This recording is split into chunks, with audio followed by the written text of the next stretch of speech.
অসমত বৰ্তমান কি চলিছে আটাইতকৈ ডাঙৰ প্ৰশ্ন আৰু যদি আমি উত্তৰ দিবলৈ যাওঁ তেতিয়াহ'লে অসমত বৰ্তমান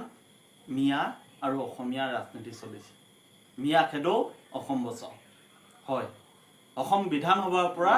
অসমৰ চুকে কোণে বিভিন্ন জাতি জনগোষ্ঠী দল সংগঠনৰ মাজত এটাই প্ৰশ্ন এটাই উত্তৰ মিয়া খেদৌ অসম বচাও এতিয়া প্ৰশ্ন হয় মিয়া খেদিলেই অসমৰ সমস্যা সমাধান হ'ব নেকি আজি মিয়া নহ'লে অসম বাচিব নেকি আজি আমি দেখিবলৈ পাওঁ অসমৰ চহৰ নগৰ সকলোতে বহিৰাগতৰ দপদপনি আজি খিলঞ্জীয়া প্ৰশ্নটো ক'ত আজি খিলঞ্জীয়া অধিপত্য আছেনে আজি খিলঞ্জীয়াক লৈ কিয় অসমৰ মুখ্যমন্ত্ৰীয়ে সদনত এবাৰো নকয় আজি অসমৰ মুখ্যমন্ত্ৰী ডাঙৰীয়া কয় যে অসমত মিয়া থাকিবলৈ নিদিওঁ তেখেতে কিয় নকয় অসমত খিলঞ্জীয়া অধিপত্য থাকিব কোনো বহিৰাগতই অসম দখল কৰিব নোৱাৰিব